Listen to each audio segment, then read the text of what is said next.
Hello everyone, welcome back to my channel. For those of you that are new here, my name is Rochelle. I read a variety of books and I also have a disability.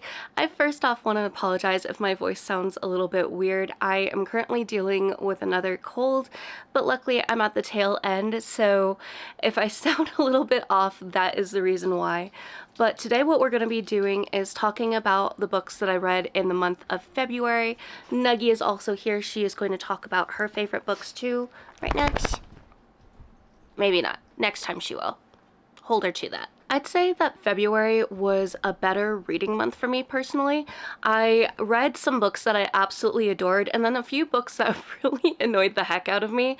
But altogether, it felt like it was going a lot better, minus the roadblock of getting sick. I got sick once, I think towards the tail end of February, and then I recovered and then got hit with another cold, which is the cold that you see me with currently. February altogether was a lot better of a reading month. I read a total of 6 books, and that was 2,232 pages. I think this is less than what I read in January, but like I said, I got hit with a couple of colds, and I had a book that I absolutely adored, so even though it maybe was less books, the content of those books was much more enjoyable. Now, the average time that it took for me to finish a book was around 10 days. That's with the whole cold thing. And let's see, my average rating was 3.79. I feel like before, when I started reading, it was usually a lot higher for the average, but now it's a little bit lower, and I think honestly that probably goes to the fact that I've been reading a lot more books and I've been figuring out the writing style and the genre that I enjoy. So I am going to be a little bit more honest and a little bit more cutthroat with my reviews now. So this is just something that's a little bit more of an adjustment for me. Let's go and talk through the books. We're going to be doing the yes, no, or maybe style. This was something that a lot of you enjoyed for January's wrap up, and honestly I loved it too. I felt a lot less stress and pressure with it. We're gonna also have the little blurb on the side that goes and gives a little bit of a rundown on what the book is about, and then I had another person that said that they really did like having my star rating for the book along with the yes, no, or maybe, so there is going to be the star rating as well. But if there's anything else that you would like me to add, please let me know, because I want to kind of fine-tune this, and getting your feedback really helps me realize like, oh hey, I should have included that too. So feedback is always appreciated as long as it is kind and respectful. So the first book that we're going to talk about is The Stranded. This one is by Sarah Daniels. This was a book that I read for my Defend the TBR, and this one 100% I would say yes. I absolutely enjoyed this book. This one was a really fun concept of a dystopian book. This one had a really fun concept where the people are all stranded at sea. There was a war that broke out, and because of that, this virus spread, and some people that were going on a cruise right around when this happened were luckily able to be saved, and if the captain of that ship was kind enough, they did take on even more people that didn't originally have tickets. So all these people are kind of stranded at sea and trying to go and survive and hopefully avoid getting this virus that has been talked about. But there seems to be no current cases of this virus, although the government, I forgot what they're called, they're like the federal states or something along those lines, but they kind of enforce these laws, and they're very, very strict, and if you break these laws, then you get sent to these camps that are on the island to go and do this hard manual labor. There were some really interesting points with this book, and I was actually surprised to find out that this was the author's debut novel, and the reason this surprised me was because the author decided to go and write from 3 different points of view. One was the rebels' point of view, another was a medic, and then third was kind of our antagonist that worked in the military part of the system of the book. But it was really, really good. I loved getting to see different snippets from each point of view. I think my one thing that I would have really liked to get more of was a little bit more from the antagonist's point of view. We got like a few pages, but they were significantly smaller than the other 2 characters, and I would have liked to get some more backstory. Like, we were seeing obviously why they were evil and learning why we needed to not like them, but I would have liked to know a little bit more of like what pushed them to get there. We got snippets and we got to see that they were trying to repress memories and going and dealing with shady people to get medication that wasn't really allowed, just so that they could use it to repress their memories. Altogether, I did really enjoy this book. It is a duology from what I know, but the second book seems to have pretty low reviews, so I'm a little bit nervous to see how things go that way. But as I said in the beginning, I would 100% recommend this one. If you're someone that likes dystopian, apocalyptic books like I do, this one was really fun because, like I said, it does take part on a ship, and it was interesting to see something where it wasn't happening on land and it was happening on the ocean, where you're kind of stranded. You're not able to leave and get away as easily as you would if you were on land. So this was a really fun book. The next one that I have to talk about is Zomromcom by Olivia Dade. And this one, I would say no. This was such a disappointment for me. So originally I got this book from NetGalley as an ARC, but sadly I was not able to read it before it got archived. That was just my mistake. I lost track of time. So I did go and borrow a copy from Libby, and this might have been my first mistake. I had a horrible time listening to it. The beginning part of the book really made me chuckle, but then we got some of the additional characters and they annoyed the heck out of me. So with this book, we're dealing with an apocalypse, a zombie apocalypse, which honestly, if you know me, you know I love zombies, you know I love apocalypses, so this would seem like it's something right up my alley that I would be absolutely obsessed with. And unfortunately, it wasn't the case. We have a curvy FMC, which I was so obsessed with. I love getting to see curvier main characters. It's just really nice and kind of spreads more of that body positivity that I'd really love seeing more in our society. So I was intrigued about this concept, but there was a lot of lack of world building and pieces there that I would have really loved to see, especially with a zombie apocalypse. Why are these people getting sectioned off into different areas? What really happened with this virus? How long have they been stuck in this? I would have liked to know more about the world building, because we got a few snippets, but it wasn't really enough. It just kind of seemed like it was kind of a back burner concept, and other things took more of the focus, such as our neighbor who went by 3 different names. He was Chad, and then he was Gaston, and all these different names, and add on to the fact he was a vampire. But our main character didn't know he was a vampire until he almost got attacked. It was a whole thing. But his voice was probably the thing that annoyed me the most. And if you read this as an audiobook, you probably would understand some of my frustrations there. I don't really know what accent the narrator was going for, but it was like, if you've seen the live action Beauty and the Beast and Lumiere, it kind of felt like a very comedic French accent, but mixed with like Transylvanian type of thing. It was weird. I didn't like it.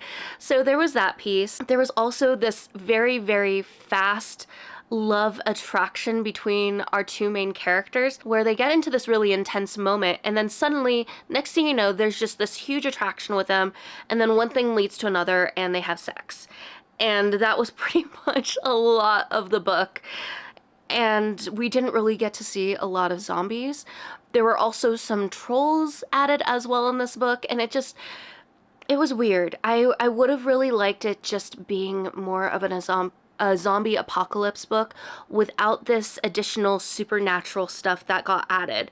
There were also witches, which honestly, I would have been fine with witches. I think that the witches piece is like realistic enough that it made sense, but trolls and werewolves and vampires and all this stuff, it was too much, and especially with a lack of world building, it didn't work for me. So this would have been a book that I just would have preferred having the zombie apocalypse piece and having this romance added to it. So yeah, this was a no for me. It did not work for me. It was a book that I probably rolled my eyes at least 20 times, and I feel like if I do that in a book, it's definitely going to be rated very low for me. Then we go on to Lone Women by Victor LaValle. I think it's LaValle. Maybe it's LaValle. I'm sick, okay, give me a break. But this one was one that I listened to as an audiobook. It was one that was kind of on my radar for a bit. And with this one, I'd say maybe for the book. It wasn't one that I absolutely loved, but it also wasn't one that I strongly disliked. So with this story, we're dealing with our main character who is fleeing her home. We're seeing that she's pouring gasoline everywhere so that she can go and burn down her house, as well as the bodies of her parents. We don't necessarily know what's going on, but we do see that she just doesn't want to leave any traces. And she's traveling with this luggage that she doesn't want people to know what's inside it. And she's very worried about it getting damaged. And while she's traveling, she kind of meets like different individuals that are also going to a new home to establish new lives. And there was a lot of really interesting concepts. Of course, you're very curious about what is in this luggage.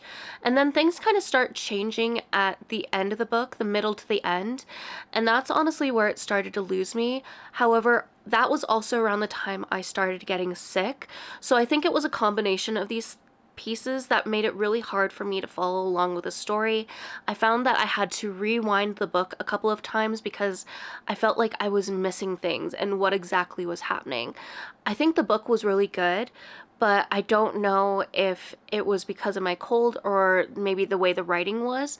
So that's kind of why I'm saying maybe. I don't have a really strong personal opinion on this book, but I do want to read more books by this author. Then a book that kind of carried over for the month from the month of January was One Dark Window by Rachel Gillig. This is one that I hadn't originally planned on reading because I did read it back in 2025. However, I had Two Twisted Crowns on my list to read and realized that One Dark Window I completely forgot. I didn't really have a memory of it. So with this one, I'd say maybe. My rating for this book was still the same as it was the first time when I originally read it, only this time I did listen to it as an audiobook because I just didn't want to take the time reading it, or I didn't want to take the time rereading it, especially since it wasn't a book that I was really absolutely obsessed with. With that book, we basically follow our main character who is infected, and with the story there's basically this infection going around the kingdom, and if someone finds out that they have an infection, they get cast out and basically get killed off because it's not good to have this. And if you have the infection, it kind of gives you these certain powers, potentially. It affects everyone differently. And on top of that, there's these different cards in this card system, and they each have different powers associated with them. And usually people that are higher up go and have these cards. And if all of them are collected, it can basically get used to cast aside this curse and this sickness that is plaguing the kingdom. And our main character, her power that she kind of has while she's infected is she has this voice of someone she calls the Nightmare. It kind of seems like a little bit back and forth where this is someone that is a friend but not a friend, and also a confidant in a way. And with this book, I did enjoy it, but at the same time I wasn't completely obsessed with it. I think the love interest just didn't really draw me in as much as it might have for other people. So that's why I kind of say maybe. It was an okay book, but I just wasn't obsessed with it. And it wasn't until I read another book by Rachel Gillig that I was like, all right, I need to actually go and continue and finish this duology, especially before the next book comes out in her other series. And then that leads us to Two Twisted Crowns by Rachel Gillig. This is the last book in the Shepherd King duology, and honestly this one is 100% yes for me. So although I wasn't a fan of the first book, I absolutely loved the second book so much. I don't know what it was, but this one just had my attention a lot more, and we also got different POVs in this book, which I think really brought me in a lot more. I actually found that I enjoyed the other POVs much more than I did with our original main characters. They were some that I was always like, all right, I know we're trying to catch on to the rest of the story for these people, but can we go back to these other people instead, please? So I did really enjoy this one. I thought it was great. And if you're like me and kind of struggled with the first one, I'd say go and finish the series, try out this one, and see if you like it a little bit more, because that was kind of my experience for it. I don't really want to go and talk about this book too much to get into spoiler territory, but I did really love some of the things that popped up with this book. It went in a different direction than what I thought it would, and I really enjoyed it. I also loved how everything was tied together at the end, and there weren't really any remaining loose strings.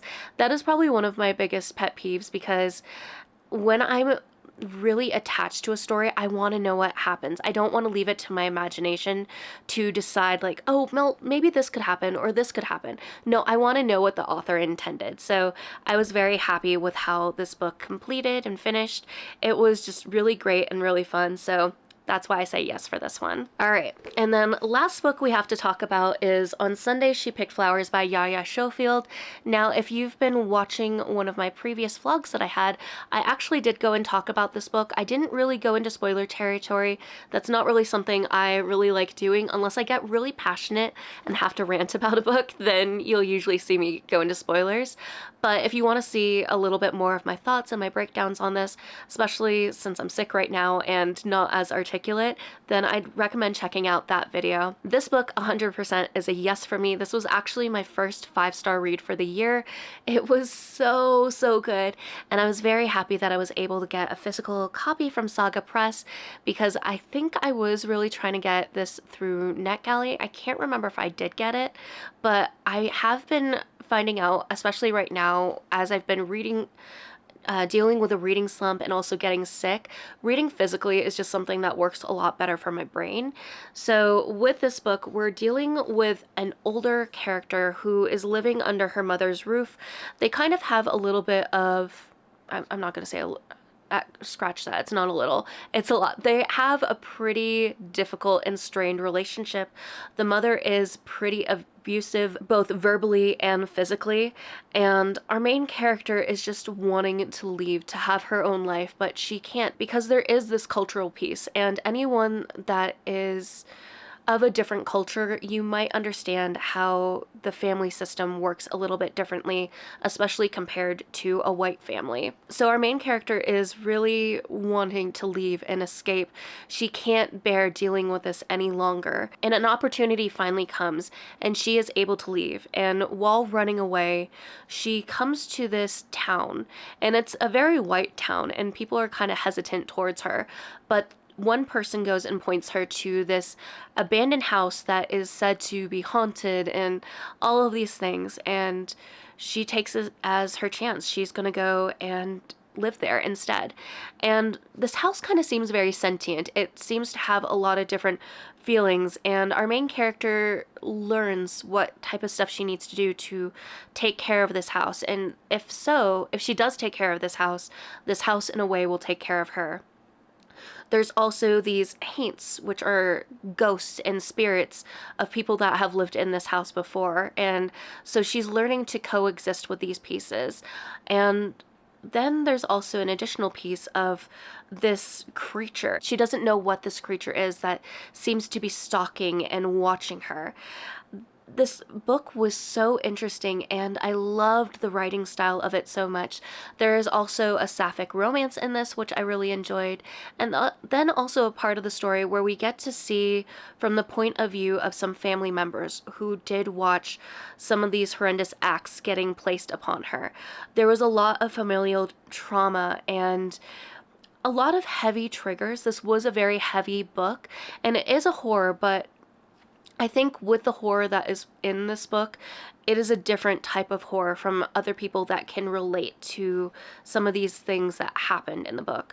I will say as well that there is some animal killing that happens, because our main character, she does have to go and survive in the forest, so there is hunting as well as cleaning of these creatures. So if that is a piece as well that bothers you, just so you know and you're aware, that is something that is present in this book, but it is a piece of going and surviving, and she does go and utilize each piece that she gets from these animals, so it's not wasteful in any sense. So yeah, this is a book that I absolutely loved. It isn't too thick of a book either, and I believe, hopefully I'm not mistaken, that the author is non-binary. I know that they use the they pronouns, so that is also something as well with this book. But as you can tell, this is something that I absolutely loved. It is a book that I'm very glad to say was my first 5-star read of the year, and I am excited to go and check out other books by this author. But yeah, I think I said this at the beginning, but my brain's a little foggy. I think I did say that this book was a yes, but just in case, I'm saying it again. This book was 100% a yes for me. So good. That was my reading month for the month of February. As you can tell, I had some really great reads and then one book that just really irritated me to no end. But altogether, it was a great reading month. I feel like even though I got sick, this reading month really brought back a lot of the excitement about picking up books and diving into new worlds and just wanting to curl up with a cozy book at the end of the day after work. So I'm excited to see how March goes, especially now that we're in the midst of Ramadan.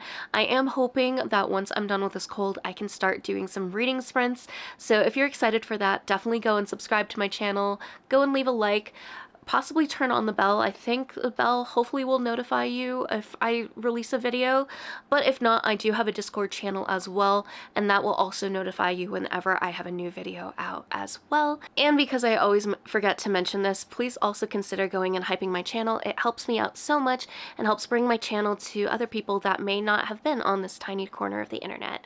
So yeah, I love and appreciate you all so much.